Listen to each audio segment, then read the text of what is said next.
함께 읽은 오늘 본문의 말씀은 아모스서로 이 성경의 저자는 아모스 선지자입니다.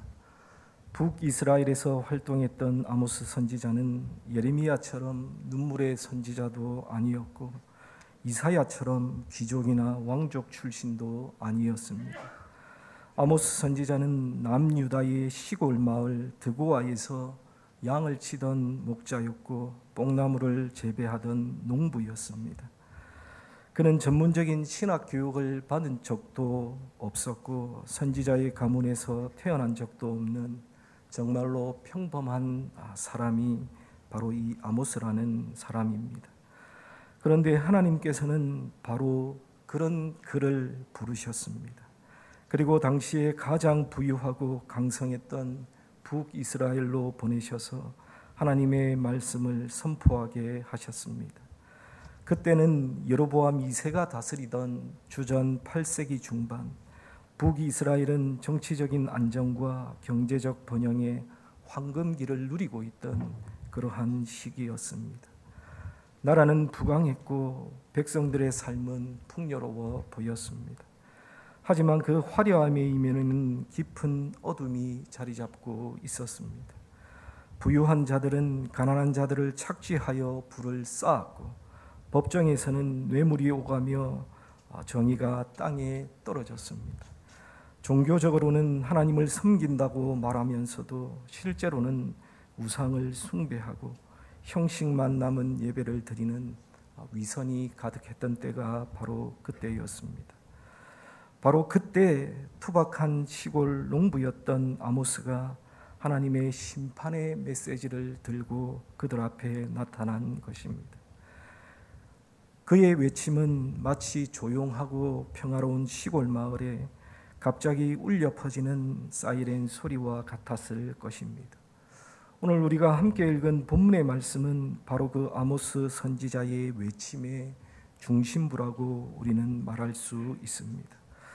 오늘 우리가 함께 읽은 이 본문의 말씀은 아모스서의 초반부, 즉 1장과 2장까지 이어지는 열방에 대한 심판 시리즈의 마지막 부분으로 북이스라엘의 죄를 고발하는 그러한 부분의 말씀입니다.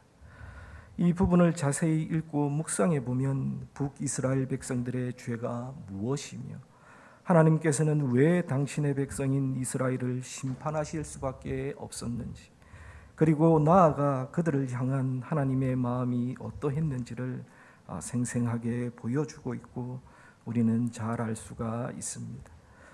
그래서 우리는 오늘 본문의 말씀을 함께 살펴보면서 세상을 향한 하나님의 마음이 무엇이고 특별히 당신의 자녀된 우리를 향하신 하나님의 특별한 마음을 깊이 깨닫는 그러한 은혜의 시간이 되기를 간절히 바랍니다. 오늘 본문은 우리가 방금 읽으셔서 잘 아시겠지만 크게 세 부분으로 나누어 볼 수가 있습니다. 먼저 6절에서 8절과 12절의 말씀은 북이스라엘의 죄악, 즉 심판의 이유를 우리에게 말씀하고 있고 9절에서 11절의 말씀은 그들을 향해 베푸셨던 하나님의 과거의 사랑과 은혜를 우리에게 알려주고 있고 그리고 13절에서 16절의 말씀은 그 누구도 피할 수 없는 하나님의 무서운 심판에 대해서 우리에게 알려주고 있습니다. 우리는 오늘 이 말씀을 통해 세 가지 중요한 영적인 교훈을 발견할 수 있습니다. 첫째로 우리가 생각해 볼 수 있는 것은 하나님께서는 자신의 백성들에게 더 크고 깊은 관심을 가지고 계시다는 사실입니다. 저희가 다 읽지는 않았지만 아모스 1장과 2장을 전체적으로 살펴보면 하나님께서는 이스라엘과 이스라엘 주변의 7나라, 즉 다메섹, 가사, 두로, 에돔, 암몬, 모압, 그리고 남유다에 대한 심판을 차례로 선포하고 계신 것을 우리는 알 수가 있습니다. 그런데 각 나라에 할애된 구절의 수를 살펴보면 흥미로운 점을 하나 발견할 수 있습니다. 아모스 1장과 2장 전반부에 나오는 7나라와 해당 심판의 선포 구절을 보시면 다음과 같습니다. 아모스 1장 3절에서 5절까지는 다메섹에 대한 말씀을 우리에게 주시고요. 6절에서 8절까지는 블레셋 즉 가사에 대한 심판의 말씀을 주시고 9절에서 10절까지는 두로에 대해서, 그리고 11절과 12절에서는 에돔에 대해서, 그리고 13절에서 15절까지는 암몬에 대해서, 그리고 2장 1절에서 3절까지는 모압에 대해서, 그리고 2장 4절과 5절은 남유다에 대한 심판의 말씀을 우리에게 주고 계십니다.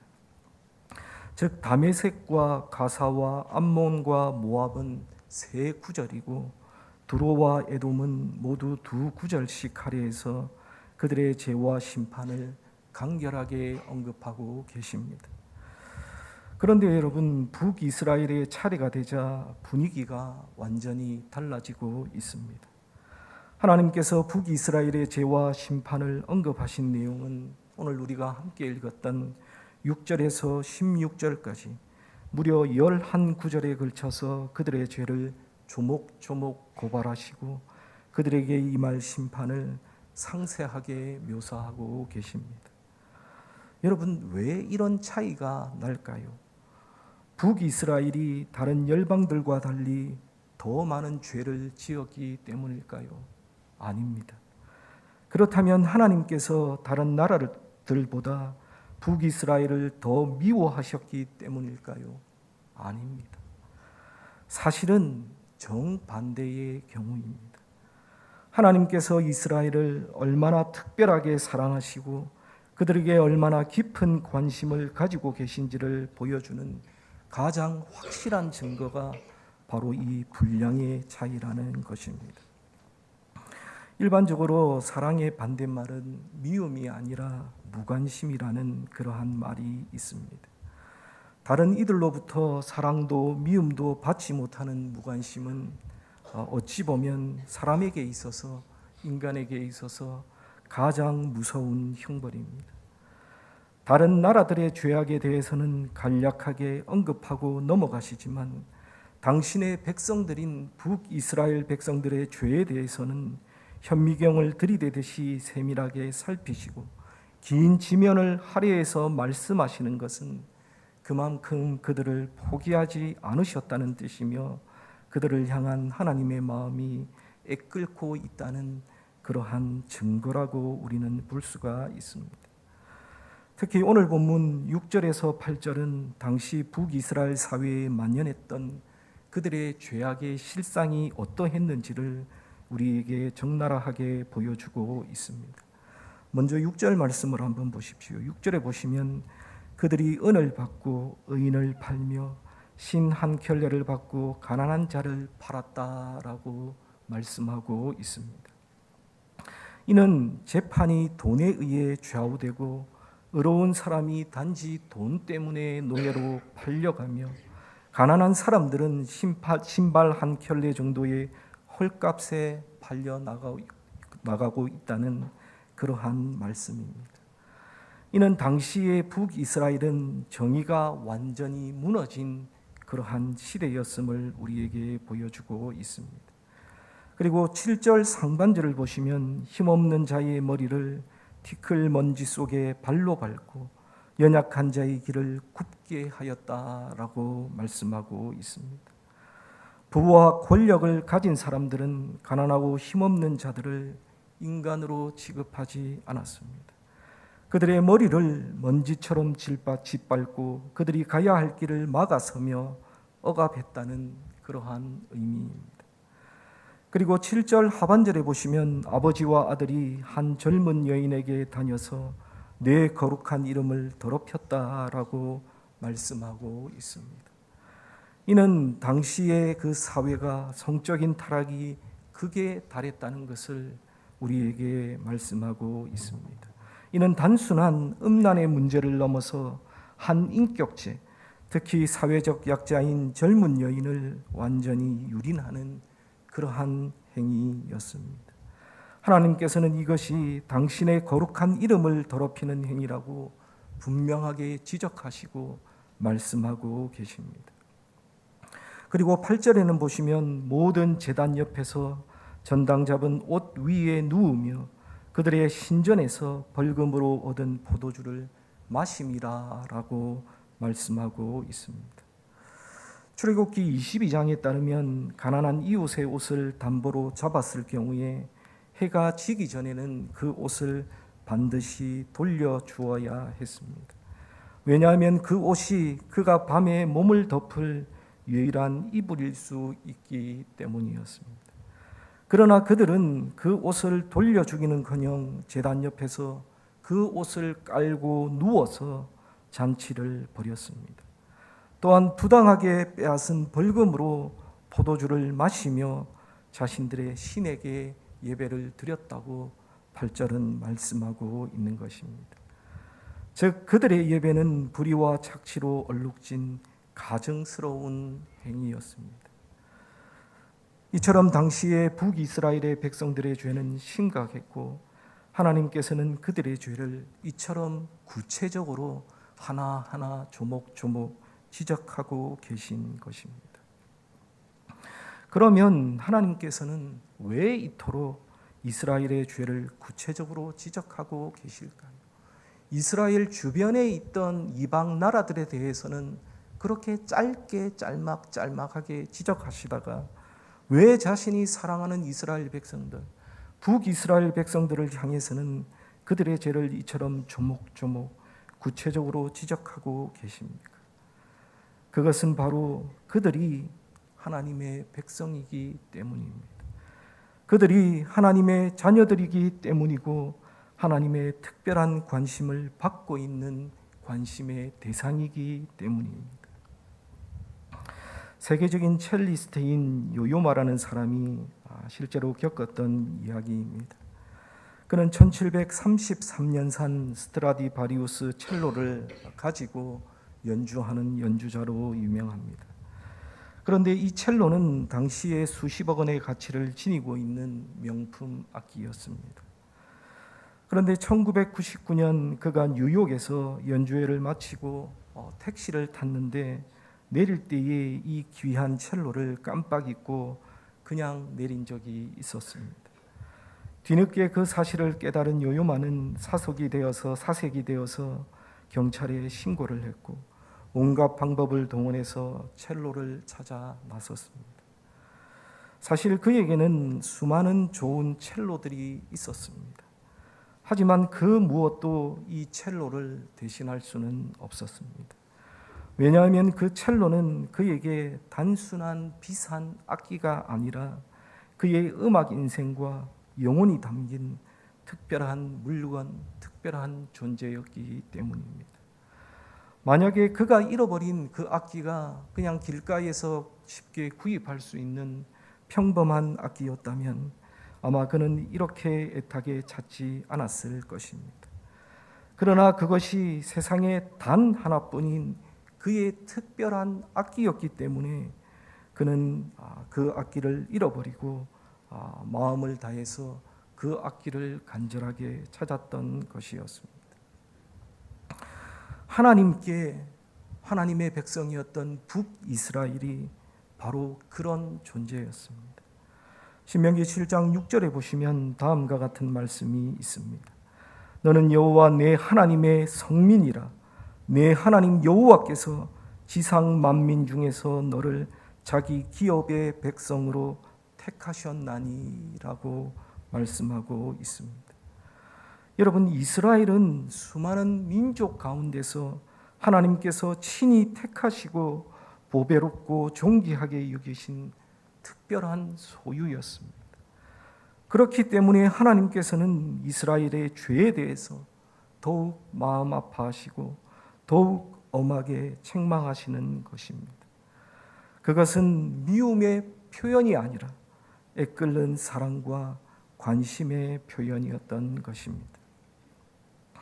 사랑하는 성도 여러분, 혹시 여러분들이 신앙생활을 하시면서 하나님의 말씀이 나를 아프게 하고 내 죄를 자꾸 드러내어서 힘들게 느낄 때가 혹시 없으십니까? 주일날 교회 왔는데 지치고 상하고 힘든 이 마음 좀 위로받고 싶은데 목사님은 앞에서 자꾸 우리의 죄를 지적하고 죄에 대해서 설교하고, 그래서 그 말씀이 내기에 정말 듣기 싫다, 그 설교 정말 싫다라는 그러한 마음이 여러분 드실 때가 있으십니까? 여러분 그럴 때가 있다면요, 이때가 바로 정말로 하나님 앞에 감사해야 할 때입니다. 그것이 바로 하나님께서 나를 주목하고 계시다는 증거이며 나를 사랑하고 계시다는 사인이기 때문입니다. 하나님께서 나를 포기하지 않으셨기 때문에 내 영혼이 병들어 죽어가는 것을 그냥 보고만 계실 수 없기 때문에 하나님께서 사랑의 채찍을, 사랑의 회초리를 드시는 것입니다. 사랑하는 성도 여러분, 바라기는 오늘 이 아모스의 외침이 나를 향한 하나님의 특별한 관심과 사랑의 음성으로 들리는 하나님의 은혜가 있기를 주님의 이름으로 간절히 축원합니다. 둘째로, 하나님께서는 당신의 백성들에게 사회적, 윤리적, 도덕적 관심을 넘어서 영적인 것까지 관심을 가지고 계시다는 사실입니다. 여러분, 아모스서에 나타난 심판의 메시지를 자세히 살펴보시면요, 이방 나라들을 향한 메시지와 남유다와 북이스라엘을 향한 메시지 사이에 아주 중요하고 큰 차이점이 하나 있다는 것을 우리는 발견할 수 있습니다.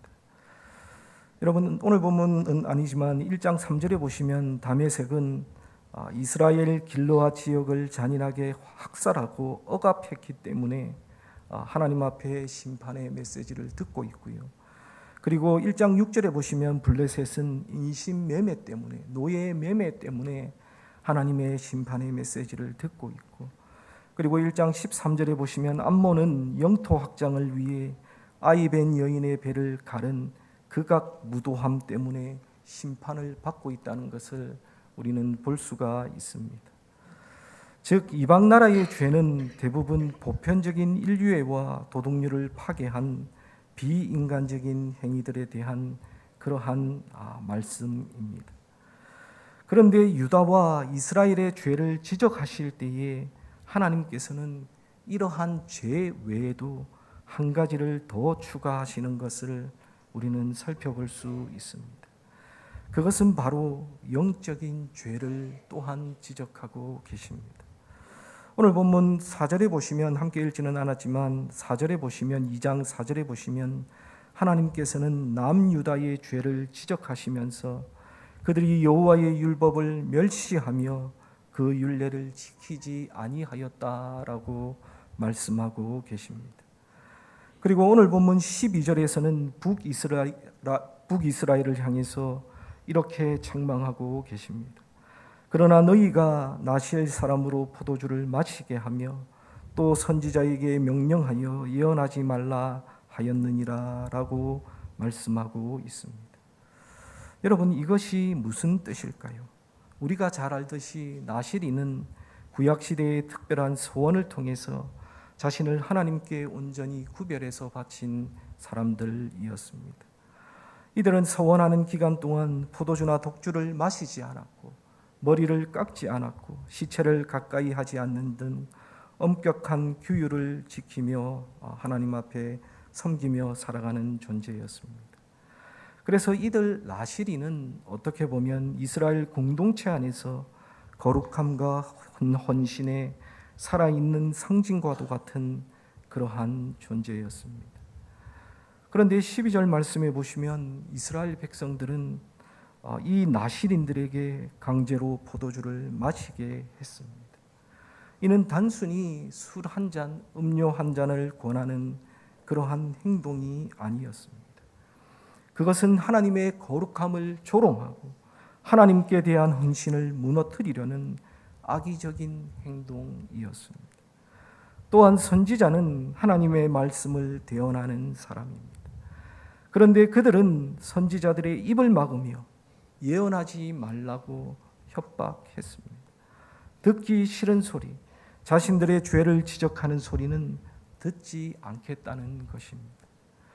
이것은 하나님의 음성을 의도적으로 거부하는 심각한 영적 교만이요 하나님을 향한 반역 행위였습니다. 즉 하나님께서는 당신의 백성들에게 세상 사람들이 지키는 일반적인 도덕과 윤리를 넘어서 훨씬 더 높은 기준, 곧 영적인 것에 관심을 가지고 계시고 영적인 것을 요구하신다라는 사실을 우리는 알 수가 있습니다. 다시 말해서 세상 법 잘 지키고 다른 사람들에게 피해 주지 않는 착한 사람으로 사는 것에 만족해서는 안 된다라는 그러한 사실입니다. 여러분, 하나님의 자녀에게는요, 그 위에 하나님의 법을 사랑하고 하나님의 말씀을 청종하며 거룩한 삶을 살아야 할 책임과 의무가 더해진다는 그러한 사실입니다.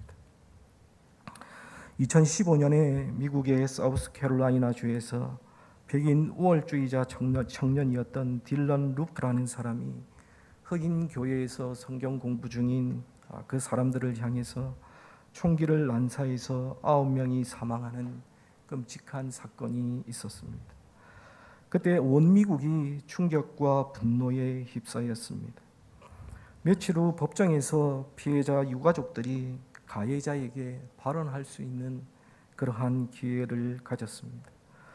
사람들은 당연히 그들이 저주와 분노를 쏟아낼 것이라고 예상을 했습니다.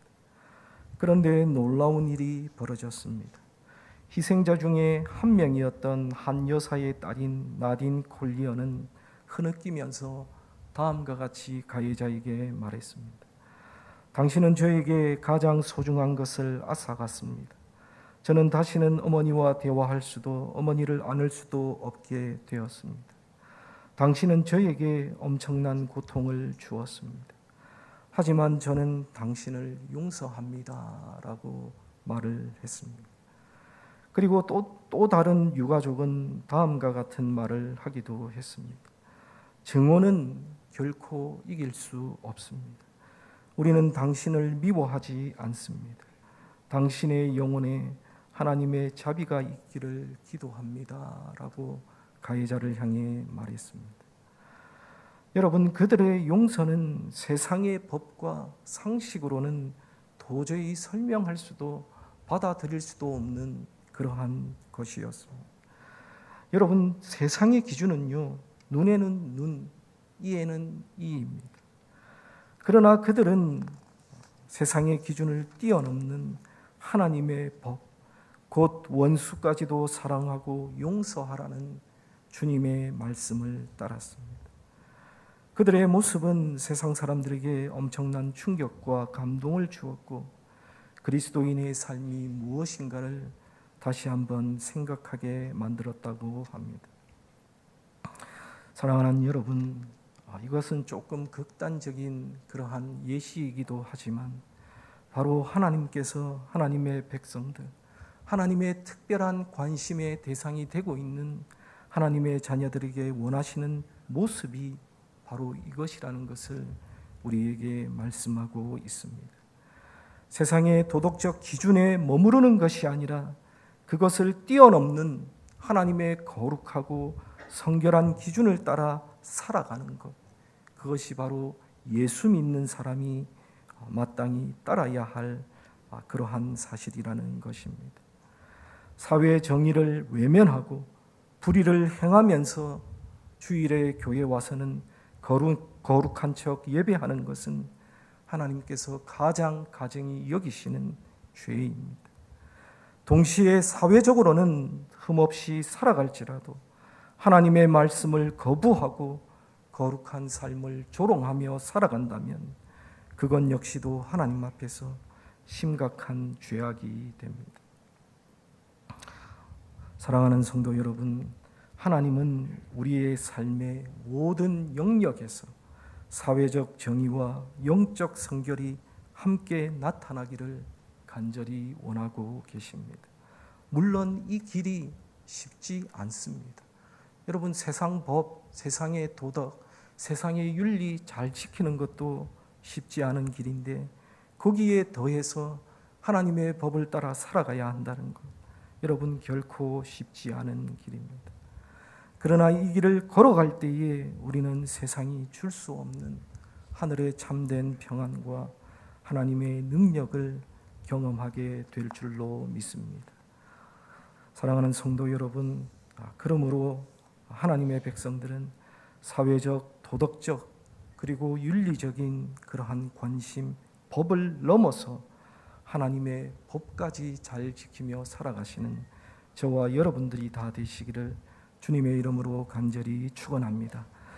그리고 마지막 세 번째로 하나님께서는 자신의 백성들이 회개하며 돌아오기를 정말로 간절히 원하고 계십니다. 여러분, 오늘 본문을 보시면 이스라엘의 끔찍한 죄악을 하나님께서는 나열하시고 무서운 심판을 선포하시는 그러한 말씀을 하고 계십니다. 여러분, 사실 오늘 말씀만 이렇게 읽다 보면요, 숨이 막히고 정말로 쓰러져 버릴 것만 같습니다. 그런데 바로 그 죄악의 목록과 심판의 선언 사이에 하나님께서는 아주 뜻밖의 말씀을 하고 계십니다. 오늘 본문 9절에서 11절의 말씀입니다. 여러분, 우리 다 함께 9절에서 11절의 말씀을 함께 읽도록 하겠습니다. 내가 아모리 사람을 그들 앞에서 멸하였나니 그 키는 백향목 높이와 같고 강하기는 상수리 나무 같으나 내가 그 위의 열매와 그 아래의 뿌리를 진멸하였느니라. 내가 너희를 애굽 땅에서 이끌어내어 40년 동안 광야에서 인도하고 아모리 사람의 땅을 너희가 차지하게 하였고 또 너희 아들 중에서 선지자를 너희 청년 중에서 나시린을 일으켰나니 이스라엘 자손들아 과연 그렇지 아니하냐. 이는 여호와의 말씀이니라. 아멘. 여기에 보시면 하나님께서는 갑자기 그들의 죄악을 지적하시고 그들에게 심판을 선언하시는데 그 중간에 하나님께서는 갑자기 이스라엘의 과거를 회상하게 하십니다. 그들이 아무런 힘이 없을 때에 하나님께서 어떻게 그들을 인도하시고 그들을 위해 싸우셨는지를 지금 말씀하고 계시는 것입니다. 그 내용을 잠시 살펴보면 하나님께서는 키가 백향목처럼 크고 상수리 나무처럼 강했던 가나안의 거인족 속 아모리 사람들을 친히 멸하시고 그 땅을 자신의 백성들에게 선물로 주셨습니다. 그리고 노예 생활을 하던 애굽에서 그들을 건져내시고 40년의 광야 생활 동안 불기둥과 구름기둥으로 인도하시고 만나와 메추라기로 그들을 먹이셨습니다. 그리고 약속의 땅에 들어온 후에도 그들을 버려두지 않으시고 선지자들을 보내서 말씀을 주시고 나시린들을 통해서 거룩함이 무엇인지를 그들에게 알려주셨습니다.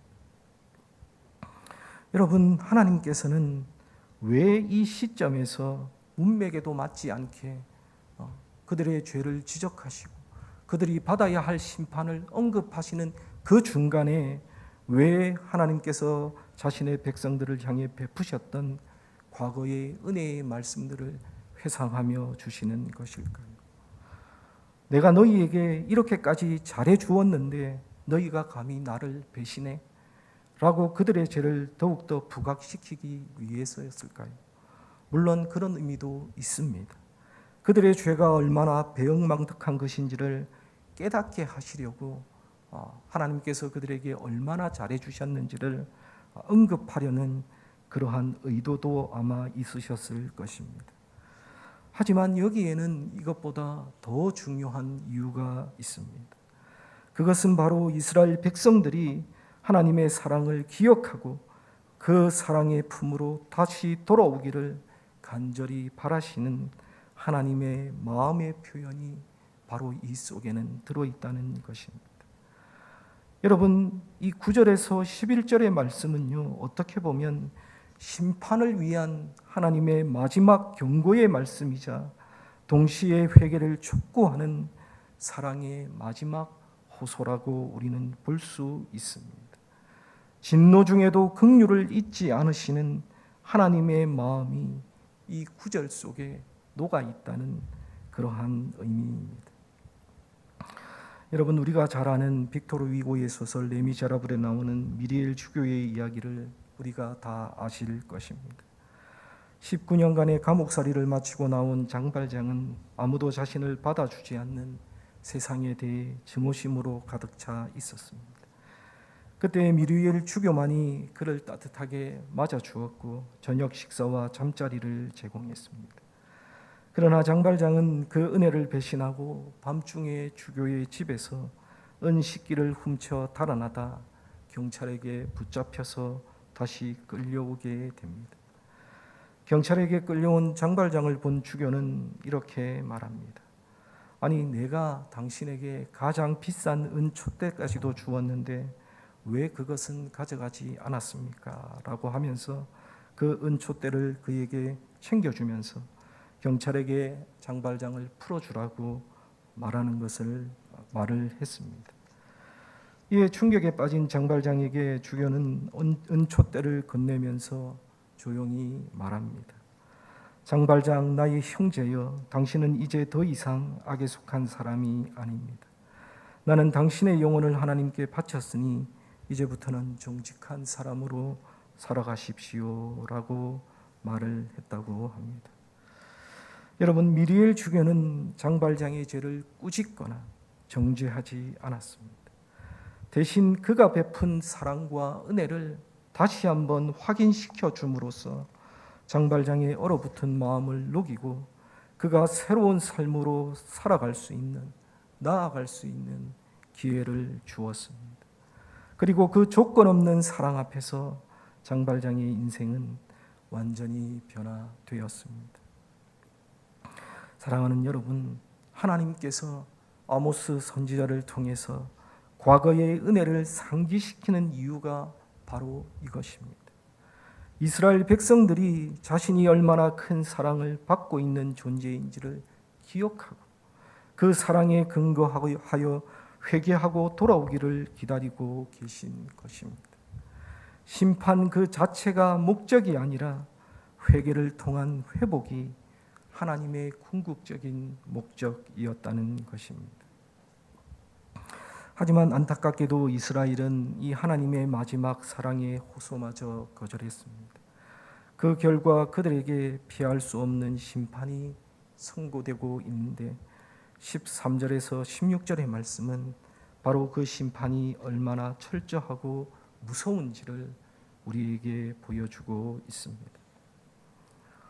사랑하는 여러분, 오늘 아모스의 이 메시지는 2700년 전 북이스라엘에게만 해당되는 그러한 말씀이 아닙니다. 오늘을 살아가는 우리 하나님의 백성이라 불리는 교회와 성도를 향한 하나님의 경고의 말씀이요 동시에 사랑의 초청장입니다. 하나님께서는 지금도 우리에게 특별한 관심을 가지고 계시고 우리의 삶을 세밀하게 살피고 계십니다. 우리의 예배와 기도뿐만 아니라 우리가 가정에서, 직장에서, 그리고 사회에서 어떻게 살아가는지를 관심을 가지고 주목해서 보고 계십니다. 하나님께서는 우리가 세상의 법을 지키는 것을 넘어서 하나님의 거룩한 백성답게 정의와 공의를 행하며 살아가기를 원하고 계십니다. 그리고 무엇보다도 우리가 죄 가운데 있다면 속히 회개하고 돌아오기를 기다리고 계십니다. 우리를 위해 예수 그리스도를 십자가에 내어주시기까지 하셨던 그 놀라운 사랑과 은혜를 기억하기를 원하고 계십니다. 십자가는 우리를 향한 하나님의 특별한 관심과 사랑의 최종적인 확증이기 때문입니다.